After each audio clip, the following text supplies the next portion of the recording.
I'm Michael Shellenberger, again, the author of this new book. And I sent Matt the wonderful a picture. I don't have the book. I have it on my iPad, which deeply troubles me because I can't put my stickies in it. But I have it on my iPad, and Matt, I want him to show the book to you before we bring, there it is, Apocalypse Never, Why Environmental Alarmism Hurts Us All. That is the book, and we have now joining us Michael Shellenberger, the author of that book. Hello, sir. Hey, thanks for having me, Debbie.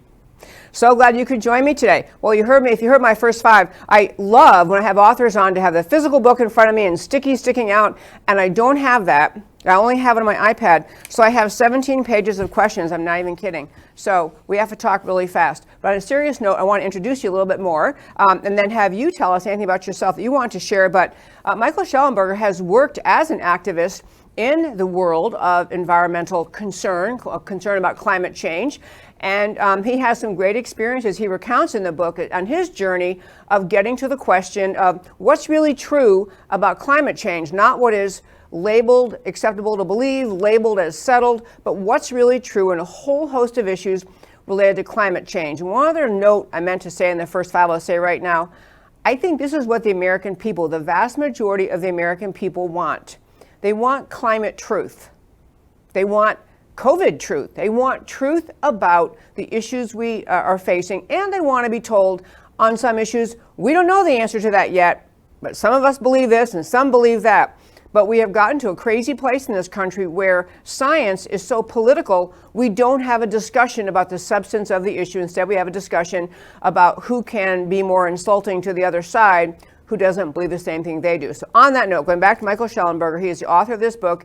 He's also the founder of a new, I believe it's relatively new, actually, let me tell you about this. He was Time Magazine Hero of the Environment, the winner of the 2008 Green Book Award from the Stevens Institute of Technology Center for Science Writings, and invited expert reviewer of the next assessment report for the Intergovernmental Panel on Climate Change, IPCC. We've talked about them many times on this show. He has written on energy and the environment for the New York Times, Washington Post, Wall Street Journal, Nature Energy, and other publications, and is the founder and president of Environmental Progress, an independent, nonpartisan research organization based in Berkeley, California. Now I've properly introduced you. So, Mr. Shellenberger, can you bring him back on? Okay, so I wanted to give a little bit about you. So just to me, I have a bunch of questions, obviously, in the substance of your book, but tell us a little bit about, actually, if you would, just tell the story about yourself, what you did as your fundraiser, at a birthday party as a child, because you were really concerned about the environment. You had a birthday party where you charged kids to come. Why don't you tell that story, because it's very fun. Oh, sure. Well, my environmental activism starts when I was 15. I held a fundraiser for Rainforest Action Network, and we charged kids, I think, a few bucks to get in, and we served beer. that's my beginning. Fundraisers, all even for teenagers, alcohol was the lubricant for fundraisers. So yeah, I've been an environmental activist for 33 years. I've been a climate activist for 20 years.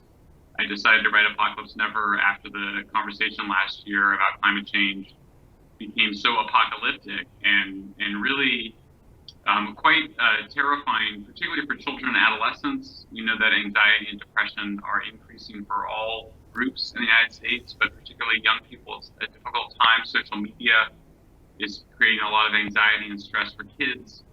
I'm the father of a 14-year-old. She's fine because I talked about the science, but her friends don't know if they're going to live long enough to have kids, and that's not responsible. That's not what the science says. I think the science says very clearly that climate change is real, but it's not the most important environmental problem in the world, certainly not the most important problem, and that we've, in our obsession with it, which has been driven by financial, political, and I think psychological interests and needs that people have, we've overlooked many of the more pressing environmental problems, including the continued use of wood fuel by 2 billion people in the world, habitat conservation for wildlife and endangered species. And so the book kind of goes through my own journey. It also goes through kind of debunking the big myths that people have been sold by environmentalists, scientists, politicians, journalists, and activists. And I think there's just a much more optimistic story about the environment than people have heard. and I wanted to share both that sort of debunking of the myths and also a sort of a better picture of what actually it takes to save the natural environment, and then some kind of an exploration into the question of why, if environmental problems are real but they're not apocalyptic, do people insist that they pose a threat to life on Earth or to human civilization, and that we have to change everything in our society in order to deal with them? That great summary, and honestly, your book, I will encourage our listeners, this is a very readable book. I know a lot of people maybe don't want to read things that relate by someone who's deeply diving into climate science because you're afraid it's just too detailed, too technical, or something else where you think, I can't read that stuff. This is very readable. I really encourage you to read it yourself from someone who's, as you just heard, been immersed in as a climate change activist and now writing about the overreaction or the extreme predictions being made that are actually alarming young people. You know, Michael, I was going to tell you that when you were speaking about how alarmed people get, my husband was at some conference, and the gentleman who was starting to speak on whatever it was began the story by saying that he had a knock on his door, and somebody was just saying, you please sign this petition for climate change. I don't even know what it said, but he said, nah, no thank you, I'm not going to do that. And this 19-year-old at the front door just broke down in tears and just saying, we're all going to die. Why doesn't anybody care? And it really, what you just said is, that's evidence of it, it's an example of it. There's so many people engaged in the climate activism because they actually think, as AOC promised us, we only have 12 years to save the planet. And they feel just not only frightened, but distraught. Why isn't the rest of the world on board? Why aren't the powers of government on board for massive, massive change? So it was great. Okay, so let me start with, you go through even your chapter titles are very entertaining. You had one, I'm just going to jump to chapter 2, called The Earth's Lungs Are Not Burning. And you took that title, I believe I find it in here. Okay, so you took that title, I think, from commentary, but actually just, why'd you name the chapter? What's this chapter trying to get at? It's called The Earth's Lungs Are Not Burning. You're quoting the famous climatologist Leonardo DiCaprio and others. Go ahead. Well, sure. So last year, 2019, there was a lot of newspaper headlines that the Earth's lungs were burning. And what people meant was that there were fires in the Amazon region, and that supposedly the fires had spiraled out of control, and that climate change played some role with this. And I point out, and in fact I quote one of the most important scientists on this issue in the world, he actually was the lead author of the IPCC report on the Amazon, that the Amazon is not the Earth's lungs, nor is it the source of Earth's oxygen, which, by the way, are two totally different things, because the lungs absorb oxygen and emit carbon dioxide. The Amazon absorbs carbon dioxide and emits some O2. But what I point out is that this is some basic science. It's not that hard to understand, but basically the oxygen is used as fuel to decompose plant matter in the Amazon. So heaven forbid you paved over the Amazon entirely, it would basically have no impact whatsoever on the oxygen supply of the Earth.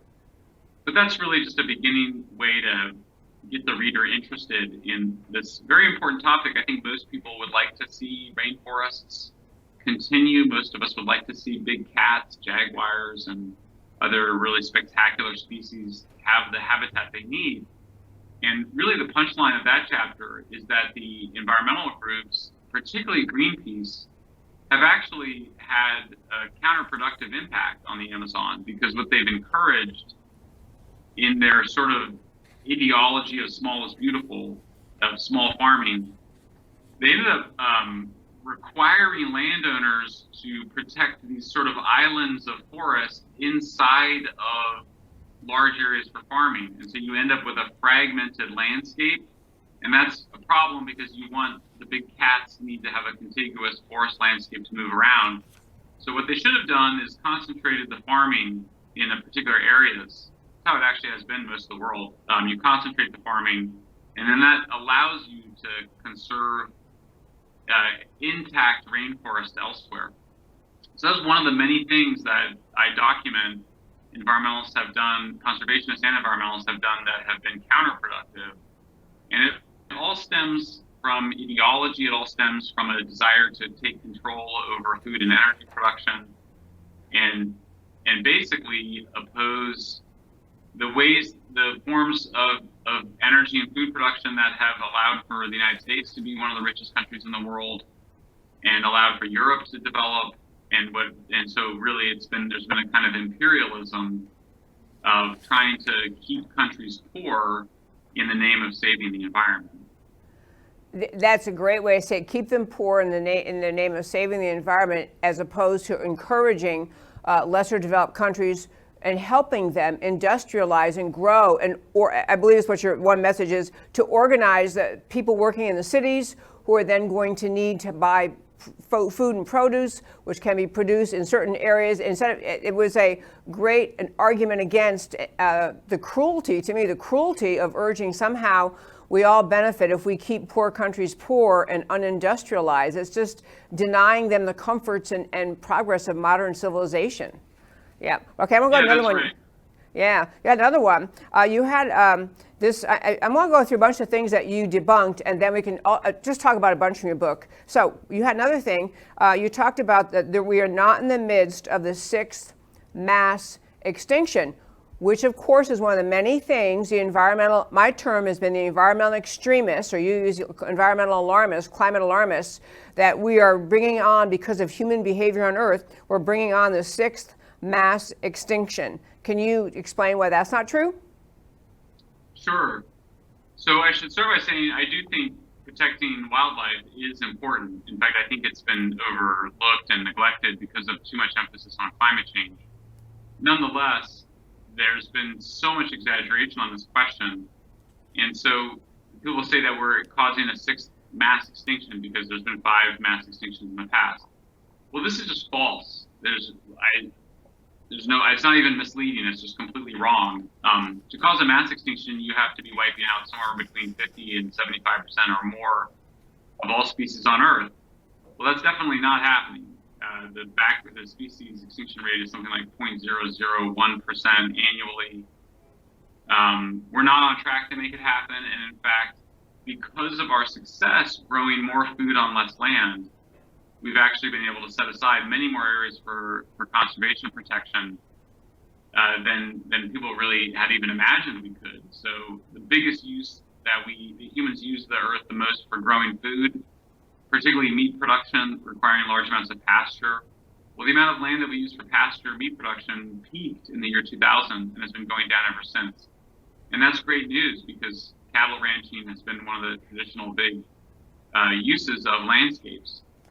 And I actually point out that you can have beef and meat production while still saving large amounts of land, but that requires actually intensifying the industrialization of farming, not moving back to some romantic small farmer agriculture.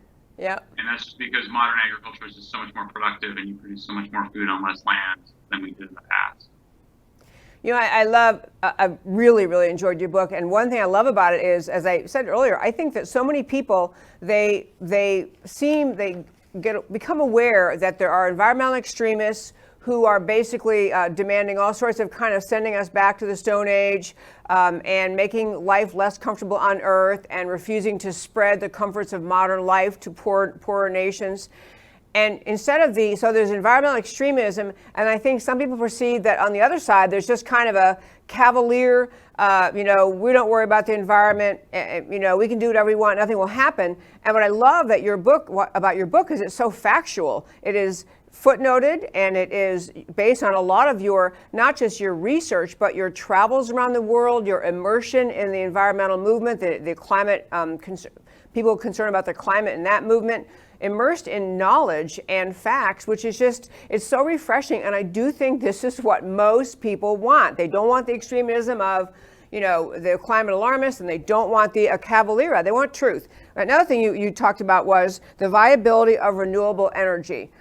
And this is one of the trendiest things, if you're a climate alarmist, to say, well, we could be 100% on solar and wind by whatever year they say. So how realistic is that? Well, it's not just that it's not realistic, it's also that it would be very hard on the environment and also for people. So I think most people may know that humans used renewable energy relied entirely on renewable energy before the Industrial Revolution. And the Industrial Revolution, which starts in England around 1776 with the invention of the Watt steam engine, a very significant year.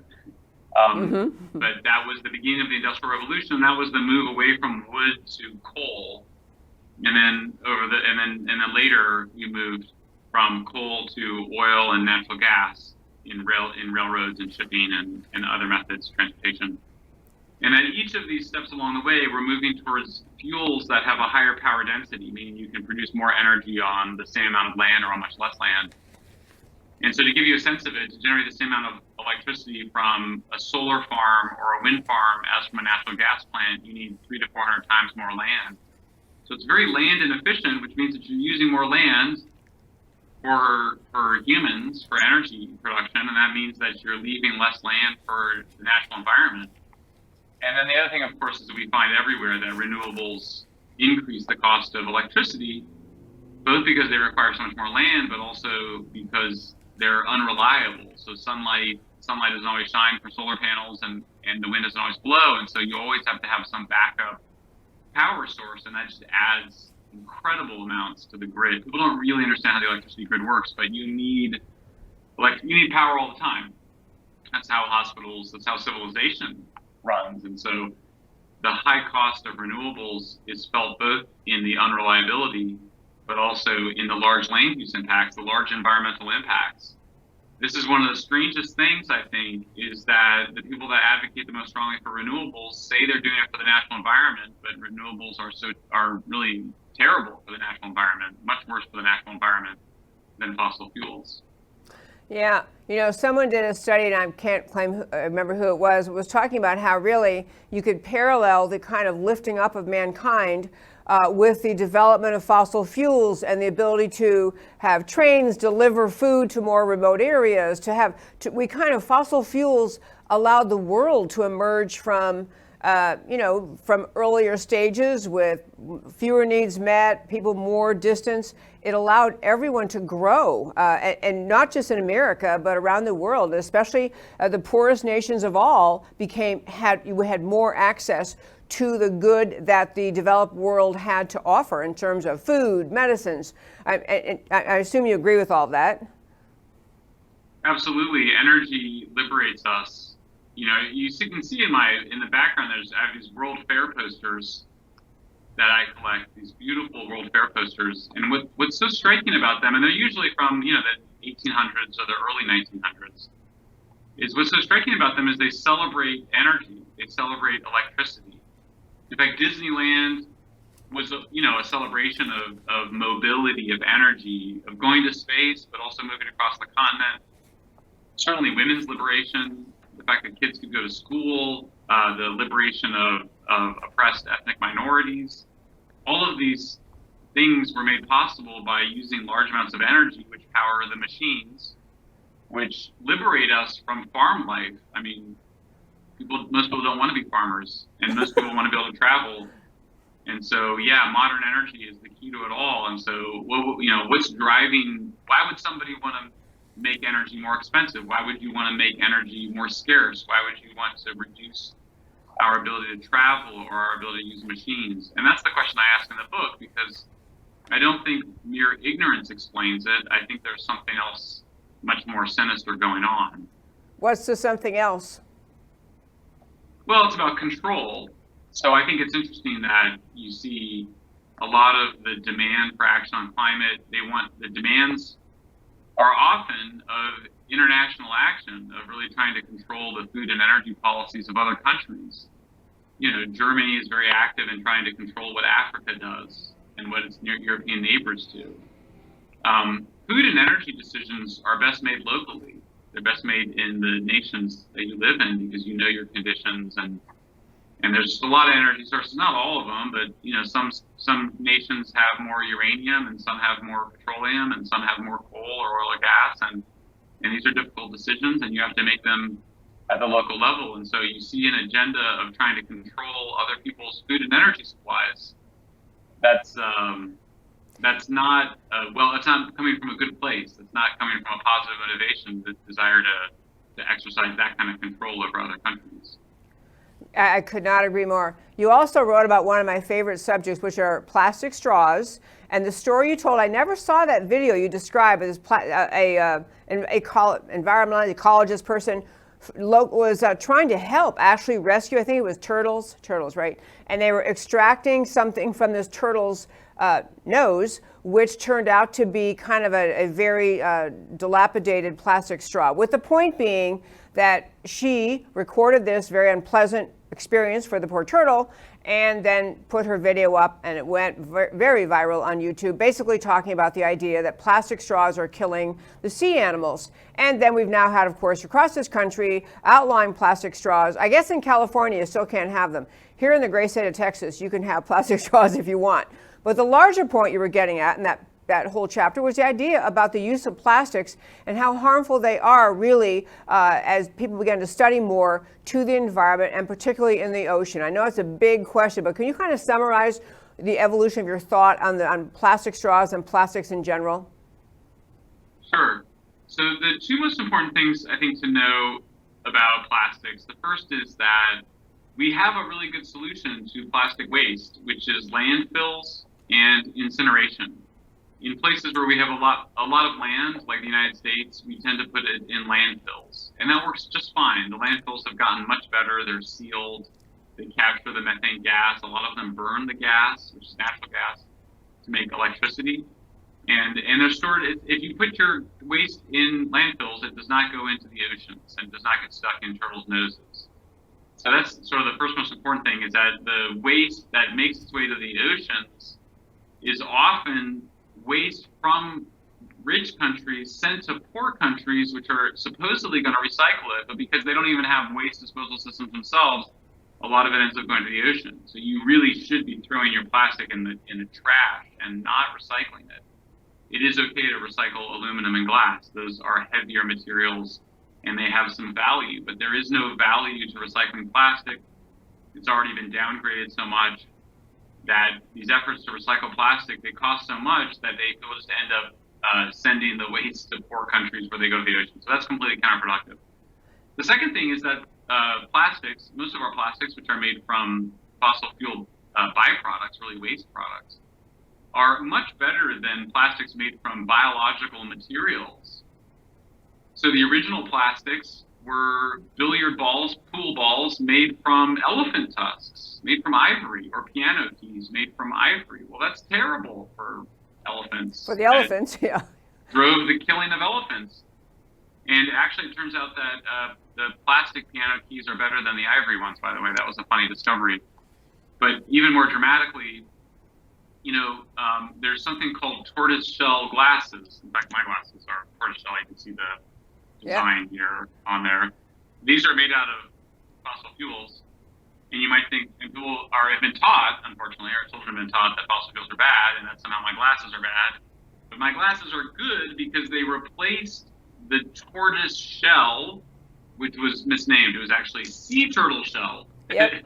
One of the famous sea turtles, the hawksbill sea turtle, was nearly hunted to extinction so they could make eyeglasses and jewelry. And the way that we saved those turtles was by using plastics made out of fossil fuels rather than plastics made out of animals, and then also out of crops. And so bioplastics are bad.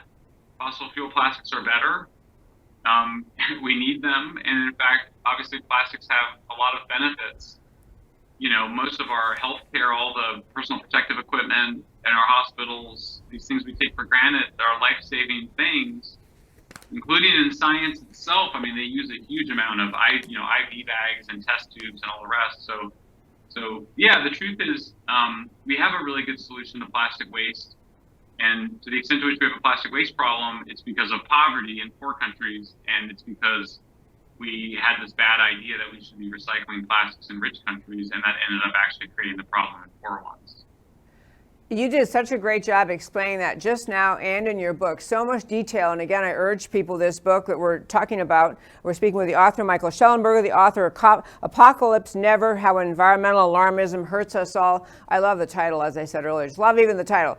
Okay, so I love everything we talked about, and we could probably talk about more things. But I want to also just kind of get to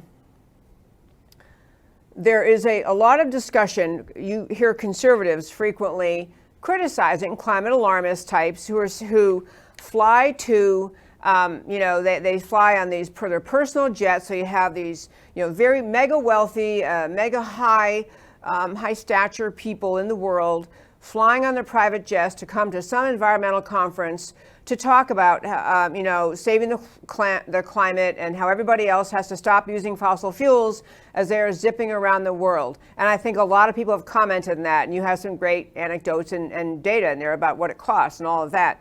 But you also got onto the question of who's spending more in terms of defending fossil fuels. Is it the environmentalist movement, that is the environmental alarmist movement, that's spending more money to get their message out to the public? Because usually what you hear is that the alarmists, are criticizing how much is being spent by the more conservative and also by the fossil fuel industry. So who's spending more trying to shape the message, what America thinks about fossil fuels and the climate movement?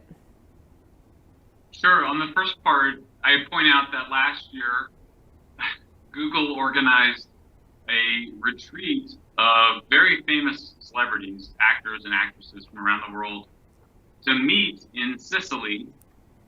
I think it was Sicily, an island off the coast of Italy. I think it was Sicily, at a luxury resort. And they all flew by private jet. I mean, it was just obscene. And, jet travel in general is a huge source of carbon emissions. By far, really. It's usually our biggest source of carbon. If you fly at all, it's usually your biggest source of carbon emissions. To fly private is just obscene to a global warming conference. And then, many of them, they didn't even want to stay on the resort. They idled off the coast in these huge yachts, which are also just massive gas guzzlers. So the hypocrisy is pretty galling.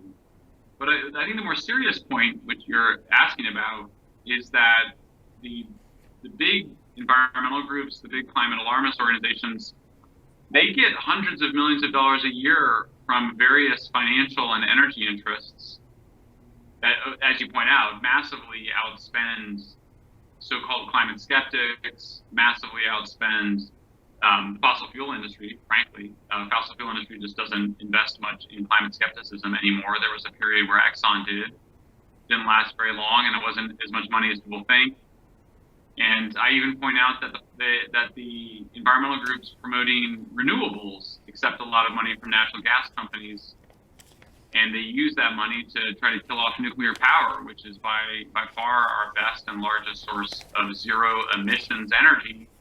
And yet, even though the people who say they care the most about climate change are determined to shut down our nuclear plants, and every time they do that, our carbon emissions go up. So if there's a conflict of interest here, it's on the part of climate alarmists and the war that they wage against nuclear power. Could not agree more on that one also. You also make reference to, I think it was, I have the chapters listed. Okay, so it's chapter 12, False Gods for Lost Souls. Yeah, chapter 12, False Gods for Lost Souls.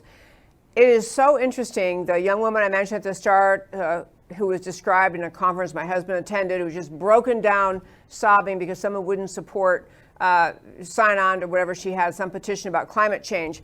But the idea that environmentalism as a movement gives people a sense of almost like reason for living, purpose, why they're even doing all this, emotional relief, spiritual satisfaction. I mean, it's a very profound recognition. Can you just talk about that a little bit? Sure. This is not an original idea to me. It's an old idea, but the idea is that people need something, they need to believe in a higher power. And as people stop believing in the traditional gods, whether they're the traditional Judeo-Christian God or stop being traditional Hindus and leave behind their more traditional religion, that most people have a hard time really going full atheistic. Even if they say they are, they tend to construct a new gods. And so that's what environmentalism is. It's really the dominant religion of the supposedly secular elite. And so they're prosecuting a religion. They have a new God, it's nature, a new religion, it's environmentalism. The key thing about it, though, is they don't think of themselves as adherents to a religion. They think that they are just scientists. Science. Yeah. I think they're scientists. Go ahead, sorry. Yeah. That's okay. Yep. And so there's a natural desire for all of us to feel like our lives matter. I think it's very important that we think our lives matter. It's why we get out of bed in the morning. In fact, you find that people that are depressed are people that don't think their lives matter. They're people that feel like their lives have no point. And so it is important to have meaning in your life. But I think that in the case of climate activists, they've tried to gain that meaning by both distorting the science and also by putting people down and lying to people really about both themselves and the world, basically constructing themselves as the superheroes. I'm going to save the world from climate change. It's just not, I don't think it's particularly healthy. And what I point to is, in particular, again, coming back to what we started, a lot of efforts by these so-called climate heroes to really terrify young people and give them anxiety. You mentioned earlier a case. I just got a message over Twitter 2 days ago from somebody who said their niece had killed herself. Oh. And she said that the reason was climate change. I actually, it's something I haven't written about, but there's actually several suicides that have occurred because of people saying that it was because of their depression over climate change. And I didn't write about it in the book because it's tricky, because I think sometimes, I do point this out. I think sometimes the climate apocalypse conversation is depressing. It is depressing, but I also think depressed people are attracted to that apocalyptic story. You know, it's a kind of really negative story. It's a story where you kind of say, you know, the world is just a terrible place and people are evil and greedy and the whole thing is coming to an end. It's wrong. It's one-sided. There's certainly problems in the world, but the kind of negativism and the apocalyptic rhetoric really is a kind of depressed person's way of seeing the world. It's really one-sided. It's just too dark. It's too negative. It's unhealthy psychologically. Absolutely. Michael Shellenberger, as I said, I have 17 pages of notes from your book, but I can't get to them all. I want to thank you for writing this book again. It's called Apocalypse Never: How Environmental Alarmism Hurts Us All. We're speaking with the author, Michael Shellenberger. You can go to his new website, and actually, can you say it's tell us what it is, please. Sure. It's environmentalprogress.org. Okay, great. To go to that website, learn more, read this book. Actually, it fills you with facts for those of you who are activists to share with your friends, because I think that there's an argument that sometimes people on the right fall into, which just dismisses all environmental concern, and that is not appealing to many people. They want to hear answers and substance and reason and facts, and that's what this book is full of. So, Michael Shellenberger, thank you so much for joining me. Thanks for having me, Debbie.